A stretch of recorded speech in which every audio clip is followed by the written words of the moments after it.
90 that you measured because you've got parallel lines with ground. That means the ground gotta be flat.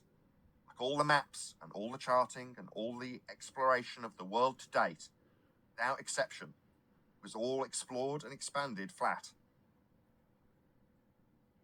Well, my frustration was that they set themselves up with claiming that the stars obey geometry, or the red herring false dichotomy where they put a claim on the flat earther of star height using trigonometry. They put themselves in that position yesterday to try to argue against it. It's frustrating. Harry, again, it demonstrates that Witsit in that instance doesn't understand what this process is used for. Somehow he thinks that there's got to be an answer for how high they're going to be at some point. It's totally benign. It's not necessary. It's not used in the process. It's not required. Very principle that we can and do use defies that idea. There we are, arguing about it for 2 straight hours, rather than understanding that parallel lines with the ground mean we're proving that Earth can only be flat. Yeah, but I mean, a baller, from their understanding of what happened yesterday, a baller could make them look like idiots using basic trigonometry. Basic. Like I did when I asked Witsit what the height was in meters. It's very far away, right? How far in meters? I'm not claiming a height. Literally within the same breath. Well, what I heard yesterday was... Hold on, how can you say you're not claiming a distance, but you're saying very far away?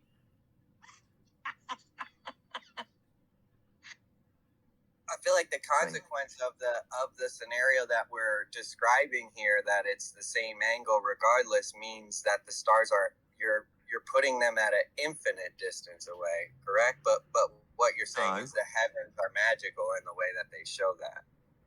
Latter. Whoever said infinite? Nobody said infinite. It's the globe excuse when they've got set distances with our values and interplanetary motion scaling. That's their excuse. We don't make a claim about how high they are. We don't need to. It's not required. It's not part of the process. We don't have to explain it or apologise about it. That's it. That's for, if you want to call it magical, I'd agree. Yeah, the way they behave is utterly magical. Because they don't do what we would expect normal stuff to do. Unless the stuff was at an infinite distance away, correct? I mean, I've just said 25 seconds ago. Why are you keep saying that? Why am I getting talked through? I just said it 25 seconds ago. You didn't acknowledge it. You didn't even nod. Not needed. Not required. Not useful. Not looked for. What? That you took infinite from that, did you? No, I'm just trying to make sense of it logically in my head instead of surrendering to the magical aspect. Magical aspect is a principle. Okay, you can demean it by calling it magical. The fact they do that is to say to remain the same angle at all elevations. It's how the principles of navigation work and have expanded the known territory of our world. You can say, well, I don't understand it, it's just magical. It's also called celestial navigation, and it's how the world has expanded. And the term infinite is magical as well, because that does not physically exist. So when you say infinite, you're invoking magic. Exactly. Yeah. John, why don't you just say the majesty? Hold on. Just say the majesty of the heavens, because that's what it is. Majesty. Yeah. Yeah, I agree with that. I definitely think there is something majestic of the heavens. I agree. Okay, now we've got over the majesty of the heavens. We accept that that isn't really our primary purpose in discussing them. Because when we acquire an angle measurement to them, having tracked them for thousands of years, what we're actually doing is accepting that the ground is a flat plane in order for us to have the baseline to the GP of the star. No matter about the altitude. I keep saying it doesn't matter. Yet, as soon as I say it and reiterate why it's not important, not used, not required, not trying to be attained, go on to a discussion about them. No, the important bit is baseline and the parallel lines that run to it, because that can only work if Earth's flat. And it does. It's how we map the world. Let's focus on the stars immediately, I suggest. It's because heliocentrism, Nathan. Everybody's still, got that in their mind. All the garbage that goes with heliocentrism. You just gotta let that go and start fresh.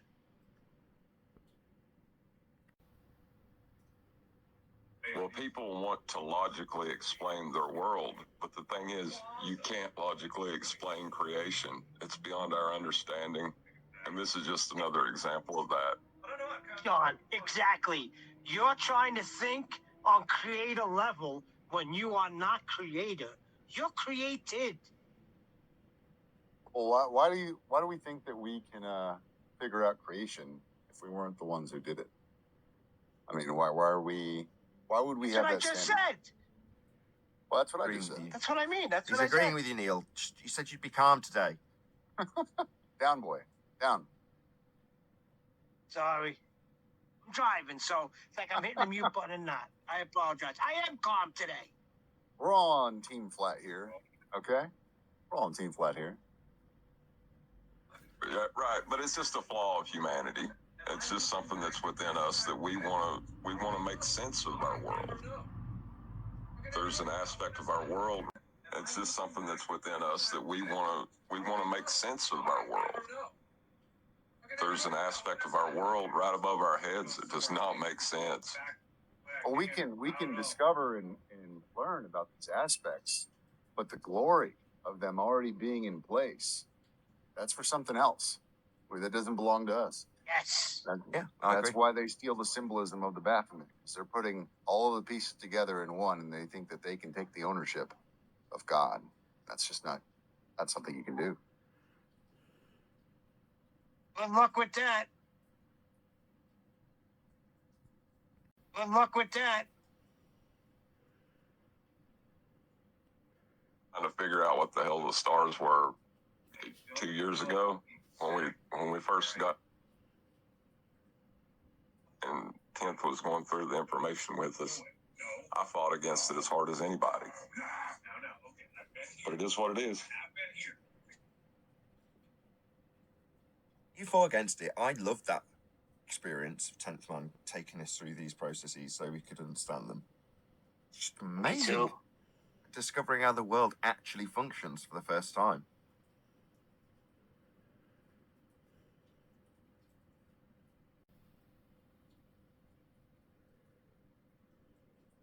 I don't know. It was scary for me. I fought against it tooth and nail. I can't believe my Trying to ears. argue. It just it happens so often. Things that I go, wow, that is amazing. I had no idea. That's so cool. Other people go, that's absolutely terrifying. I'm like, why? Not knowing why the sky is blue, suddenly terrifying. Yeah. Yeah, Okay, why? It destroys I flat don't know Earth. anymore. I've got a really good handle on it. I'm not saying that's you, John, but that's what I typically get. I smile at the fact that I don't know something, even if I thought I knew what it was, and then suddenly your illusions are shattered. I find that I describe it as like a childlike wonder. Oh wow! So I don't know what that is. You don't know either. Maybe I'll be the one to find out. How exciting!